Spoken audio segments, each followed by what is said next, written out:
Hello, welcome everyone. I'm Gulch2, and I'm going to be taking you through NecroVision Any%. This game is totally wacky and crazy. It is a World War One FPS alternate history horror game. If you've watched Flame Fair Tales recently, you might have seen Asta the Horror Girl run NecroVision Lost Company, which is the prequel to this game. So I hope you were taking notes because it continues on the story from there. And on that note, with me today, I have two amazing commentators with me. If you'd like to introduce yourselves. Hey, I'm Astra the Horror Girl. As said before, I speedrun NecroVision Lost Company, which is the prequel to this game. And I'm Schmumbler. I also run Lost Company. I dabbled with some of the routing with this game, but I have not actually done a run of it yet. Yeah, and with that, we'll just get right into it. So I'm gonna hit new game, and the time will start after we skip the beginning two cutscenes and get control of our character. So I'll count this down here for us. So in about 3, 1916. 2, 1, Get up, soldier. go. All right, now we'll get started with this run. Astrid Schmumbler, do you want to explain what we're doing here? Did you know that when you select the new game at the very beginning, it says, join the British Army and, fight the demonic hordes or whatever? So, two things. One, we are not a British soldier. And two, we are now done being in the British Army with what Gulch just did right there. It was a joint operation and a very short one at that. There is no more British Army that you will see in this game at all whatsoever. That part of the game is in fact over. It's unbelievable. What you will see a lot of in this game, though, is what you saw a lot of in that first segment where Gulch was just launching himself across the map, and that's something that we call rifle jumping. And basically all that's happening is we lower the FPS cap just to make it a little more consistent because it is kind of frame perfect and the animation overlaps. But we're overlapping the sprint and the melee animations while we're jumping in order to just gain Was this an angel? extremely ridiculous amounts of height and distance. I guess not. Not only There is a allows us to quick take a view. direct route to the objectives and ends, but also just way faster than running in general. A little new reroute here for this game in this particular level. I just grabbed something that we call artifact, and it increases your fury level, which while you don't have the vampire glove, it only allows you to increase the amount of slow-mo meter that you have, because there's like a slow-mo mechanic similar to the Fear games in this, and you'll see that come into play when we get down to low HP. But the Fury meter is more important for when you get the Vampire Glove because it allows us to do a bunch of extra damage with a power-up that we get from that glove. So I just grabbed that artifact in order to increase the maximum Fury I can have at one time. November 14th, 1916. That is an Also, as interesting you can- reroute because before we've never used the vampire artifacts because for the most part you can go right to the end, but that is a particular level where you actually do have to do a whole fight in Why order don't to you just trigger put a something bullet in to the back of open, my which head? is We have a better use for less you. common in You the always speedrun for survive this game alive than you and may think. someone gets to work on your pitiful body. And we would have to wait there anyways for the enemies to spawn, so might as well just go and grab it. I didn't know it was there until recent, so... but now we're on chapter 2. This is by far the hardest level of the game because of one trick in particular. We don't have a rifle in this level, so we're just gonna be trying to do this trick just by running and jumping. Nice place, You'll see but in I a wouldn't wanna moment stick here. away. But even if we Yeah, did but- have... Oh, go ahead, Esther. No, it's just that this trick sucks. It's about trying to fit into this hole that you can see Gulch is looking at, and straight up, like no lie, no exaggeration. Sometimes it just doesn't want you to go up there, and as far as I know, there's no real kind of like rhyme or reason as to why it works better sometimes than not. Either you're lucky and you get through pretty quickly, which, believe it or not, that was fairly quick, compared to how sometimes you can just be stuck there. Whereas you could just be there for minutes trying to get out of that. But now, Gulch is out of bounds, working on getting further and away, and we come to another difficult thing to do, just because even though this looks fairly simple and straightforward, because you're just kind of like running on the ceilings, you also have to get back in bounds, and sometimes the game just doesn't want you to be able to do that either. Yeah, it's really funny because all of this like out of bounds parkour where you like can't even see where you're jumping half the time until it loads under your feet. This is the easy part. This is so much easier than Yeah. that initial jump and then like trying to squeeze through a corner to get back into the end here. Yeah, this corner thing alone is intimidating. This can be a run resetter right here, trying to get right back in bounds. Because Yeah, and I again, mean, we do limit the FPS here just to make it a little more likely for us to get through, but it's still like that was extremely fast right there. And for some people watching, I'm sure that felt like forever. The game scares me. We used it That more went than a we lot used better it. than it usually does. I'm extremely Yeah. happy with that. Kiefer says we are running up. Most time I'm sitting there for like at least a solid minute before I can get through there, especially the end section there. Yeah. But here we just sometimes, run along the side of the rock and we can just get out of bounds. Now we're just rifle yeah. jumping our way towards the end of the I level. was I was gonna say, like, and sometimes getting out of bounds is really easy. Basically, you just stub your toe at the beginning while running, and if you just turn your mouse, voila, you're out of bounds. Because you're not supposed to be up here at all. You're supposed to be down in the trenches. And to get you an idea of how much time this is saving, like, playing casually, each one of these individual levels you have seen, except for the prologue, they're intended to take like 30 to 40 minutes. So these skips are massive skips that you are seeing, just going out of bounds and going directly to the end. Hmm.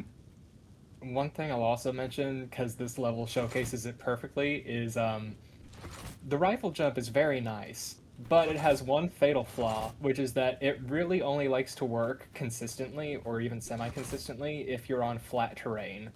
All of Hmm. these little inclines and slopes, even the ones that are like almost flat but just the slightest grade, they really throw you off and make it way harder to actually pull off a successful launch. Yeah, so you pretty much have to like route out which particular spot on the ground that you're gonna rifle jump from in every section. Every time you do one, I'm really trying to go to like a specific spot where I know it'll work, or it has at least has the best you proved chances your to. point. You're a Because strong guy. even with all of Just that work on figured your out, it's still sensitivity a not little. 100% Girls go consistent. crazy for it. Also, it being a frame perfect trick They is can't see me. adds another variable Look, to it. maybe So we can just talk this Yeah. thing through. Which is not to say that the a launch in general is frame perfect. It's just the one that allows you to move forward is frame perfect. If you mess up that frame, you're probably just going to launch yourself straight up into the air and waste time. hmm Something I want to note is you may be looking at this ogre and thinking to Now that was a yourself, fight. You got I don't any remember friends? that in my World War I history class, just because you have been lied to. November Actually, ogres were everywhere in World War I, and you'll see even more wacky things out there in the trenches, such as what we're coming up on here pretty soon. Well, I shouldn't say pretty soon, but near the end here, you'll see Must get to the castle. I have to different find variation Zimmerman. on I guess the closest device at the time that people know is like a tank. Truly the machines of war. Yes. Yeah. For just to kind of sum up the story that you're going to be seeing here, and to sum up NecroVision Lost Company, there concurrently during this Great War, there are demons and vampires at war with each other, struggling for supremacy of the world.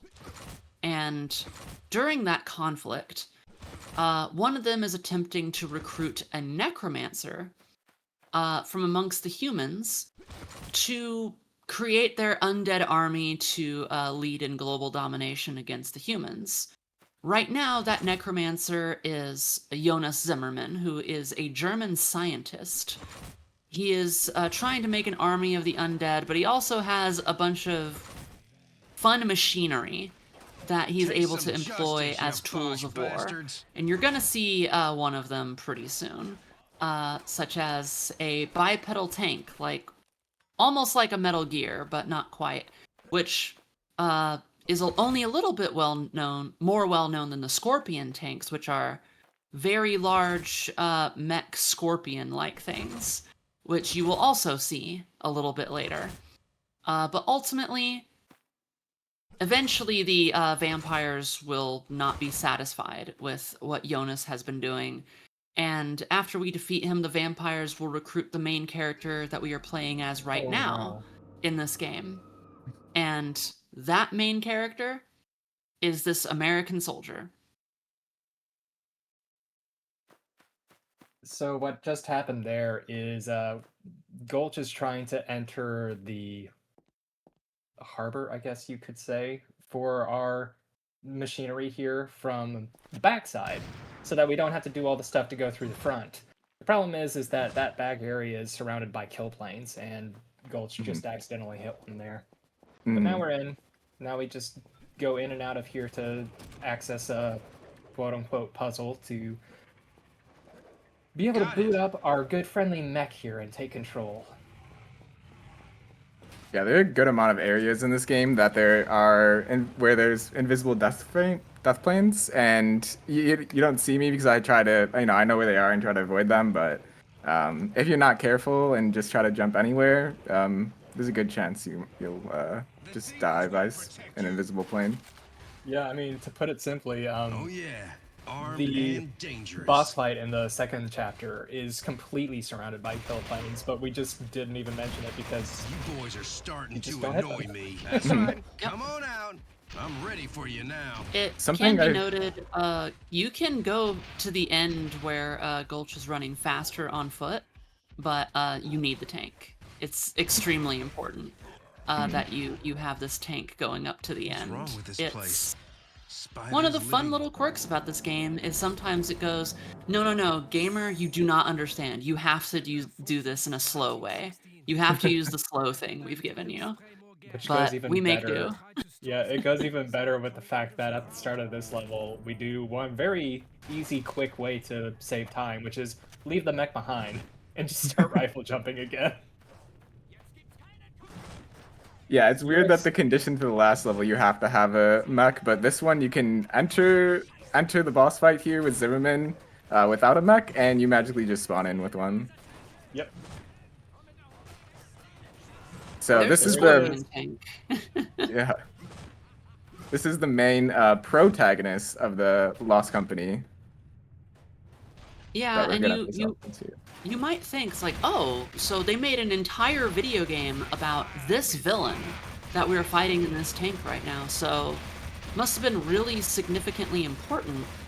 Are we already near the end of a game? No, no, not at all.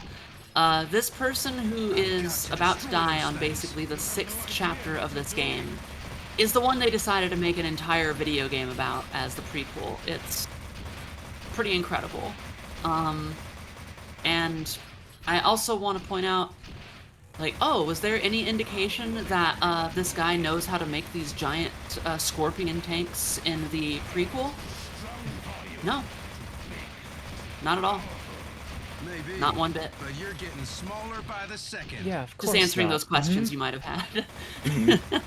Uh-huh. Yeah, I mean, really, the only machinery that you really get into in that game is an American tank. Yep. That was well done. Those shots were really good. Thank you. Yeah, the main idea of that boss fight is to destroy those pylons. There's 3 of them around the arena. Do a certain amount of damage, and it'll go to the center and try to recharge some health. But if you destroy those pylons quickly, you'll minimize the amount of health that it recharges. So And that was the first phase. So now we get to face off against Zimmerman, just with a one-on-one gun battle. If he plays nice. Yeah. So this fight is very similar to, if you've seen A Lost Company, it's very similar to the twin fight that we have in the second last chapter of the game. So we got Zimmerman flying around here, throwing some fireballs at us with his vampire glove, and you ideally want him to come down just like that, so we can spray and pray on him. And I also want to make sure I don't do too much damage against him, because if I take down his health all the way before hitting the ground here, the game will crash. And now, oh, he actually came down right away. I was actually surprised by that. I was looking for him up in the sky because he never does that. But yeah, we just mow him down with the LMG that we picked up in the beginning, make quick work of him, and take his vampire glove. Greatest death scene ever. Completely silent.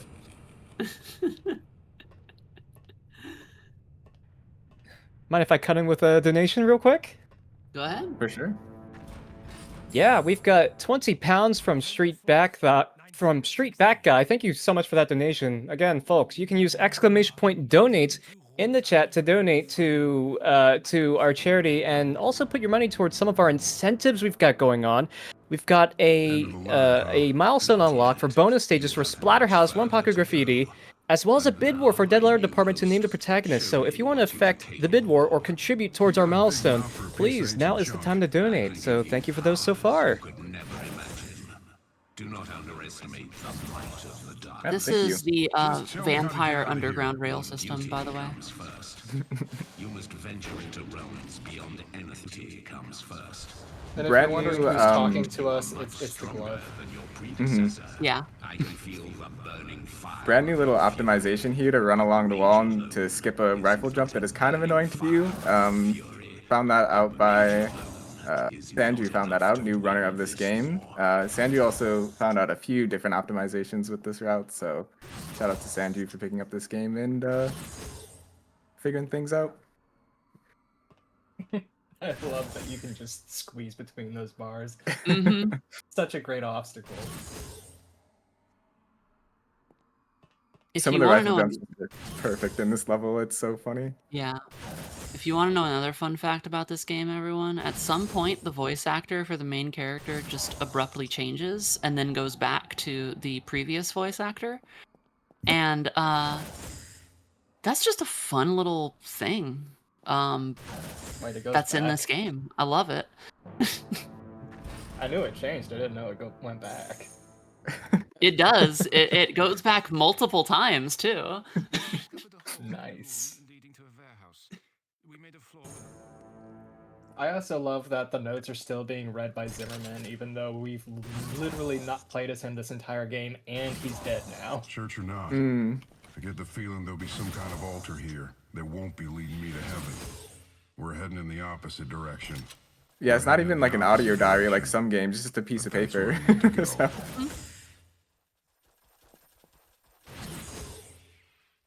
Oh. This jump is a little tricky. You need pretty much the max amount of height you can get from a rifle jump to squeeze past that. And here's another one of the really tricky jumps. There we go. You have a really small gap to you have a really small gap to one, land on the platform, and two, not hit the wall that you're looking at where you're trying to squeeze past. So that's really nice. I'm gonna get back in bounds here just by jumping out. And in this section, oh, go ahead, Esther.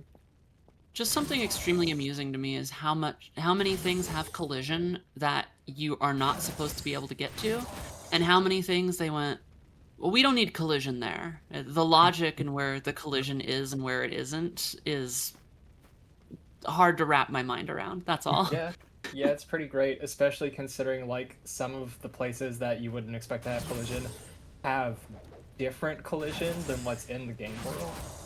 Because like some of the slopes just have this really weird physics property to them where they'll like try to push you off and there's no way to know whether it's going to slide you back down or if it's just going to launch you straight upward. but you like lose any ability to move side to side, and you just go where the wall wants you to go. Mm-hmm. This area here, we ideally want to hit as many rifle jumps as we can to avoid spawning in enemies. We're kind of just beelining it to a boss fight here. If you remember in the first level, we had like a mini introduction to a wizard, where we're killing those flying manta rays. Now we're gonna face off against that wizard enemy in here, but we also have all the other enemies. Since we're not taking our time to clear out enemies, we're just gonna try to fight this boss with all the other enemies chasing after us. And you'll see just in a second here how many enemies really start to pile up. They can block your shot, get in your face, and here it seems to go pretty smoothly. There's also an armor pickup I did that helps reduce the amount of damage you take. That was actually probably one of the best boss fights I've ever done. Yeah, that was really good. Yeah. 1916, day and month. The enemies played nice. I got in the coffin pretty easily. It was good. Day is either tedium or terror. What was it again? The dragon will take me on a ride to hell?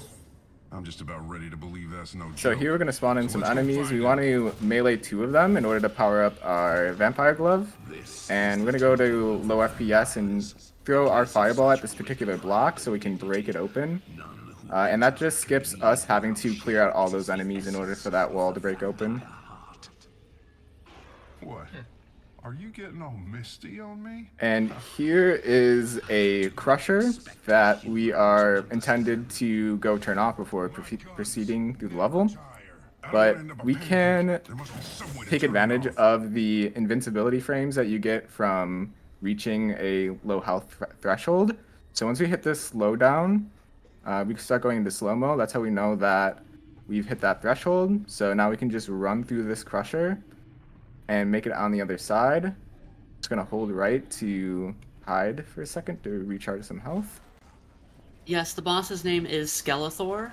That's not, you're not hallucinating that. That is the name of the boss. Just to point that real out. Close there. Yeah, I was really low health. I just rather didn't die. Honestly, the HP regeneration in both NecroVision games is just absurdly good. Mm-hmm. They do have health packs lying around, kind of like the Doom games, but we don't go out of way to pick them up or anything like that. You recharge health automatically, so most of the time you're fine. You can see like we've restored probably about 80% of our health just by existing. In Lost Company, it's really nice. You almost never like run the risk of actually dying, but this game is a little more a little more aggressive in that regard. I've actually never beaten NecroVision 1, honestly. Like NecroVision Lost Company, I've managed to like do playthroughs casually and actually complete the game. This one, no. It's so hard.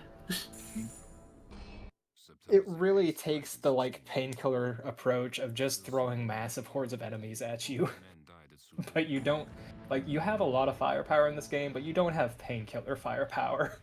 Mm-hmm. Yeah, that's the other thing, is that this game is in fact on a slightly modified version of the painkiller engine, aptly titled the Pain Engine, because they want huge maps with loads of enemies, and this development team had worked on one of the, I believe one of the DLCs for one of the Painkiller sequels, and I think they just took that engine and went, I have the greatest idea for finally telling the real story about what happened in World War I, and this engine will be the vessel for that. And I mean, look at it. We're riding a dragon in the underground vampiric catacombs, removing the demonic presence from the underground. What more could you ask for in a video game? Mm-hmm. Honestly, it is super impressive that this game runs and ran as well as it did with how huge these maps are. Mhm. Yeah.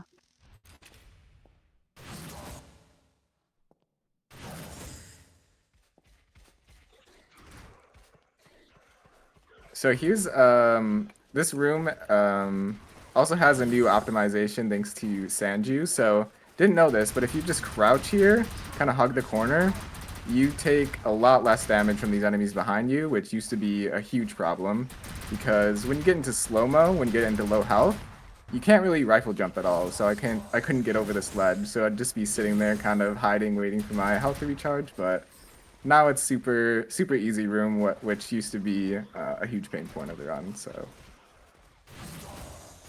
Not to mention that, but speaking of the health regeneration mechanic that's in this game, the dragon doesn't really do that.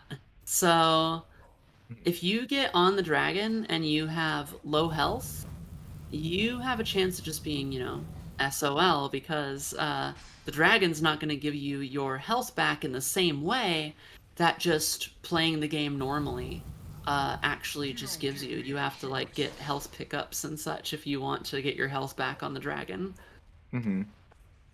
you have to kill the other red dragons as well. There are some blue dragons that we'll see in the next level, and those will give you fury upgrades. So your alternate fire, which for here I don't have enough to show it off, but it's just a little fireball that the dragon can spit. Does a little bit of extra damage. We'll be trying to get as much of that in the next level because we'll be having a boss fight. Wait, you mean the fireballs that he launches non-stop and lost time to me? Why are we limited here now? Yeah, true, honestly. It's like 3 a second for that other dragon. Why can't I get on that one?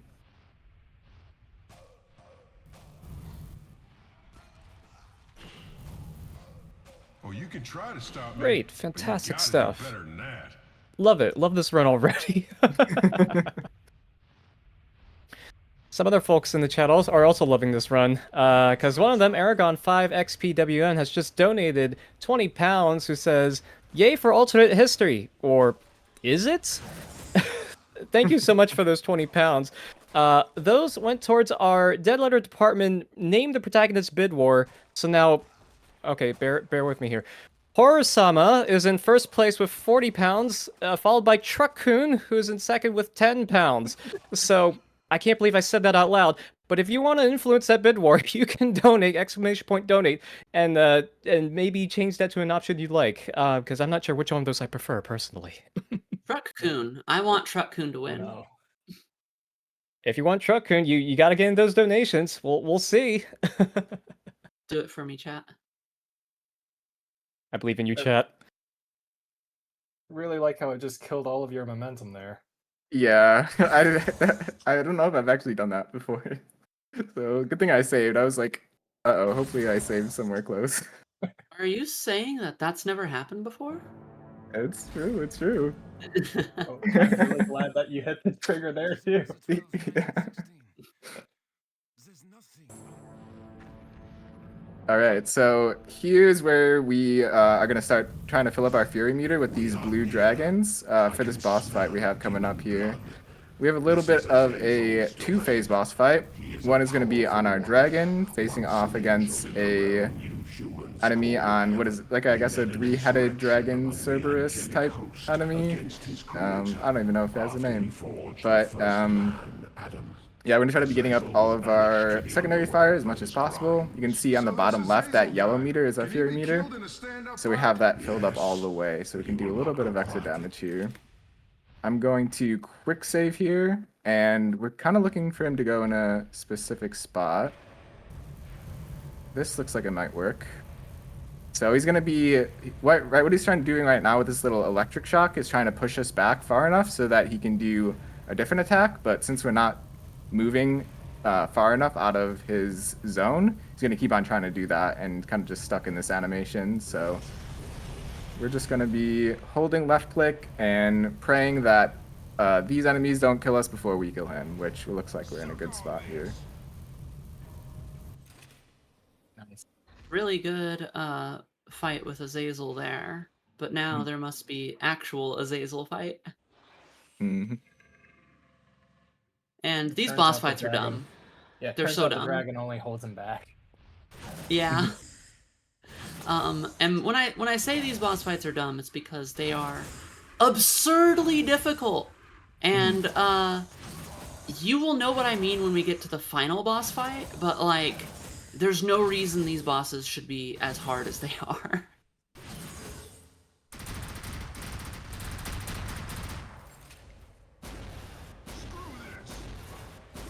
So we have these little trampolines here that I ideally want to get on top of his head. Oh, that's a big launch. Because you can actually stand on top of his head and just melee him and shoot him with the shotgun. Make sure all of your spread is hitting him. If that can't happen, that's totally fine. Looks like we might need to get some HP here. There's a lot of enemies in this area, and we're on the easiest difficulty. I can't imagine what this boss is like Yeah. on any other That was a difficulty. big taste. I can't be stopped. You hear me? No demon, no monster, no enemy has the strength. Who's gonna be the next to die? Only one demon remains to oppose us. The Devil King, the Lord of the Flies, Mephisto himself. Excuse me, Mephisto is not the Lord of the Flies, that is Beelzebub. Hmm.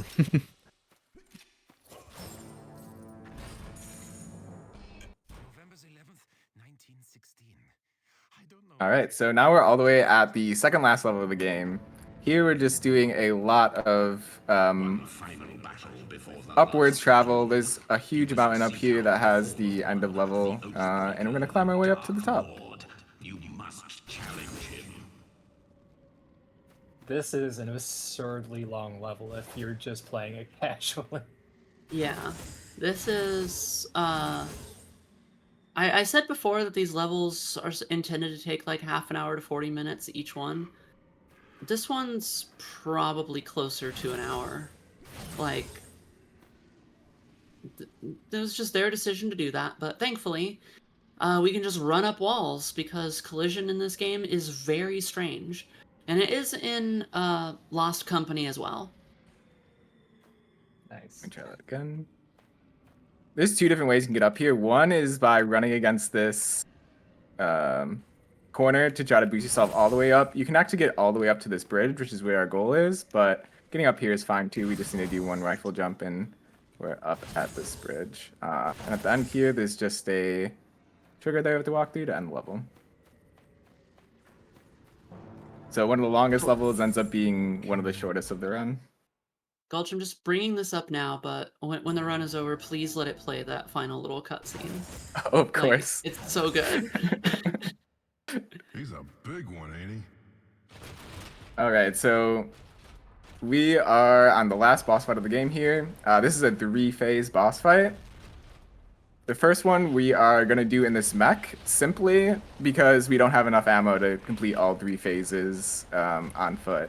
It's much faster, and you're intended to complete all 3 phases in this mech. It's supposed to be just this long battle, but it is very, very quick to just go on foot, but unfortunately we don't have enough ammo to do all 3 of the phases here. So first one, we're just going to be holding our primary fire and shooting out alternate fire occasionally once we build up enough fury meter to do that. And that's those little blue orbs that you're seeing when you shoot off here.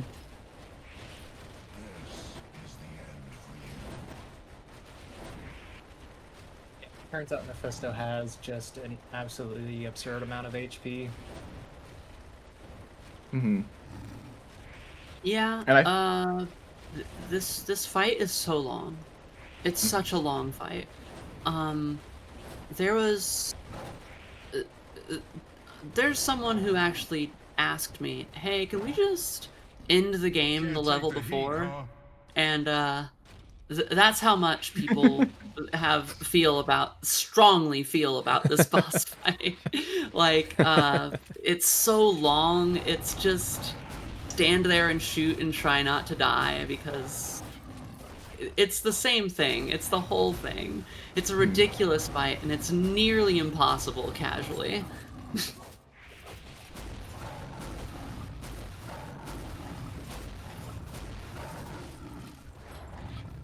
Yeah, and I purposely have my, so there's a few different alternate fires you can do here with your Vampire Glove. I'm throwing the fireballs right now.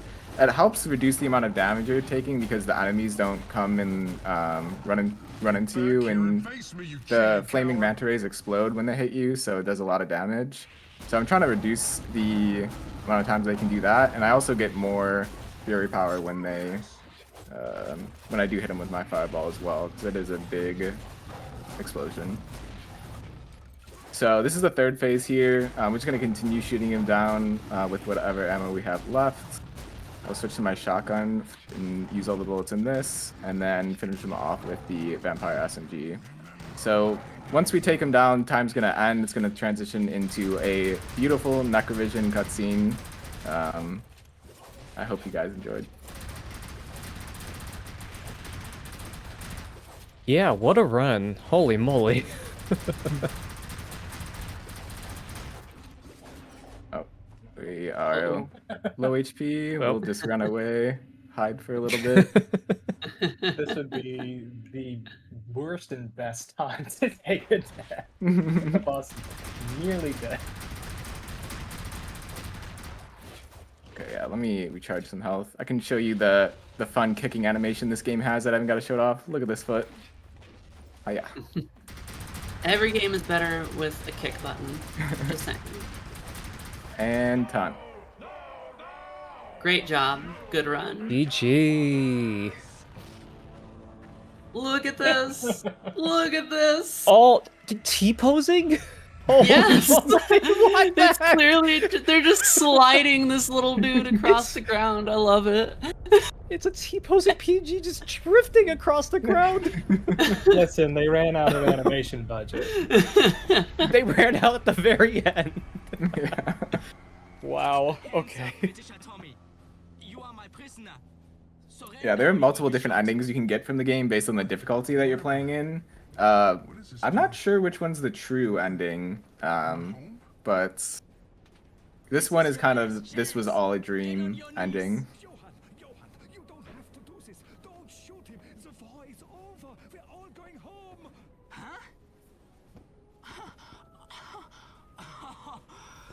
You don't know how But yeah, thank you everyone for watching. I had such a fun time showing this runoff. Lucky, huh? If you want to follow me, I do a bunch of different horror-related speedruns at twitch.tv/Gulch2. Astrid and Schmumbler, do you have anything you want to shout out? I speedrun things too at twitch.tv/Astrid the Horror Girl, and sometimes I do the prequel to this game, NecroVision Lost Company. Perhaps there's some kind of guardian angel watching over me. I don't have too much to add. Thanks for having me here to help commentate. Game's great. Other game is also great. Y'all are great. Chat. 2 years of war. Looking forward to the rest of the event. Hell on earth. Same. I can't recall anything. You know, yeah, actually, real quick, Schmumbler is also running later, so stick around for the event because we'll basically all be back, but just with Schmumbler running instead. So be sure to catch that Dementium 2 run. Mm-hmm. I wonder if I really want to know the answers. I heard someone say Excellent, excellent. Any final comments before we close out the run here? I'm good. Thank you so much for having me. Yeah, thank you so much. Folks in chat, give it up one more time for Gulch, Astrid, and Schmumbler for this any% run of NecroVision. GG's, congrats on the run. Thank you